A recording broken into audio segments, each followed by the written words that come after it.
I am Kevin Gordon, the camp director of Camp Kupugani. I'm Natasha Jackson, and I run the kitchen as well as I'm the kind of co-owner of Camp Kupugani and mom and many other things for camp. My first experience at camp was as a summer job. I was placed at a summer camp as a tennis pro in my, I think, junior or sophomore year of college. And was amazed by camp, and I was blown away at the impact that camp had.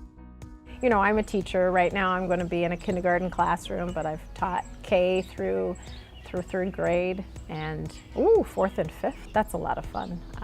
I got my teacher's certificate in California, and I've been doing that along with camp for the last, it's going on a decade, I think. Well, I traveled to Europe when I was much younger, and then probably the most impactful travel I had, I went to Africa for 5 months and went to about 14 countries and wrote, kept a journal, which eventually became a book.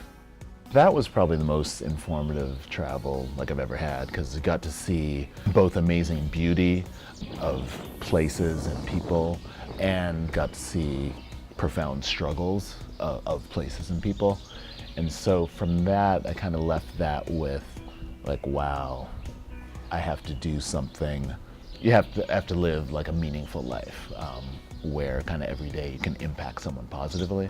So I thought well, what if there was a camp that intentionally brought different kids together, the impact that could have. So kind of from that day forward, I was like, wow, this is what I have to do.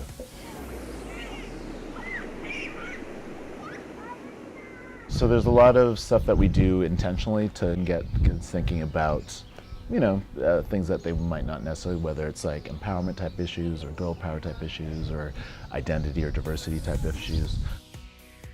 Just by giving them a chance to meet people from around the world and interact with people that they might not come into contact with in their everyday life, I think just that alone is a really positive experience. This really taps into a lot of different learning styles, and then they can really kind of unleash their potential. And then a lot of it also, we're just trying to create a space where they can live those values more. We want them to kind of embrace the Kupugani spirit and celebrate and appreciate themselves, their own identity for however they want to identify or not identify themselves, doing the same thing for others. I think more and more as we get connected, we have to work with different cultures, and we have to be sensitive to different cultures. Just being respectful of other people and their values and what they want in life, I think, is probably the most important thing, and the golden rule of making sure that you are treating others the way that you want to be treated, I just think makes the world a better place. You are you for how you want to put yourself forward. And then really just carry that confidence into whether it's the school year or whatever. So a lot of times we find that we get kids looking forward to it, wow, I'm looking forward to camp for these reasons. Some of them get to carry that momentum forward for a while, maybe all the way to the next year. And for some, it's just fun, which is also great. It's you can just have a great 2 weeks, or you can just have a great 4 weeks. Here we have this positive peer pressure where girl power is celebrated, where you can be goofy and it's not oh, who's watching, where you can be super smart and that's a great thing. A lot of times, especially for women, your self-esteem is very much tied to your body image and the way you look. We cover up the mirrors at camp, not the whole time through, but partway through camp. When it starts is always a fun thing. And it's always kind of a shock. Where's the mirror? What can I do? And then once they get past that, they're oh, okay. This is just a reinforcement of, what we should be kind of focused on at camp. And then you just see them come out and usually the hair is done, and then it just starts being Wah!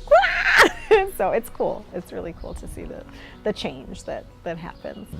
Being able to help them tap into this limitless potential where the girls can be freer versions of themselves, or the freest version of themselves. It's just not about the hair and the pretty and the bling. The inside parts are more important.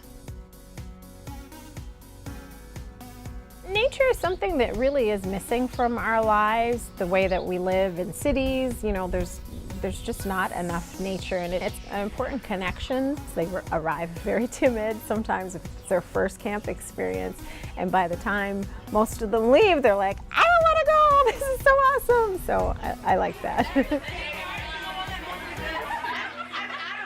They embrace it, and then they get excited when they you get a chance to see a deer or wild turkey or different aspects of nature. So that's or they see a hawk or a turtle.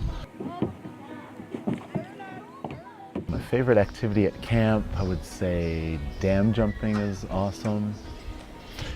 I try crate stacking. I'm not as good at it, but I enjoy it. Mud volleyball is a thing once you fully release and embrace the mud. But really all activities at camp. My current favorite is 9 square in the air, which is awesome. The rock climbing, that's my favorite. I haven't done it very much. I've done it in my kitchen shoes because I just run down there and I go up real quick. But I think that's my absolute favorite. It's a physical reminder of, yes, I can do that, or yes, I can try that, and maybe I won't get it the first time, but I can keep going back and then I'll get it. And that's an important lesson to learn, because even as a teacher, I notice a lot of kids, they will try something once and then they're done. And I'm like, nope, it doesn't work that way. If you really want it, you have to keep at it and keep trying for that success, because it's just not going to be handed to you. They should be able to celebrate and appreciate themselves for who they are on the inside, and not necessarily, for this exterior, the exterior trappings that are sometimes over-celebrated. I hope they feel more confident, and I hope they, at the end of the day, just feel happy that they came to camp and that they had a really great experience, and that they would come back to camp again in the end.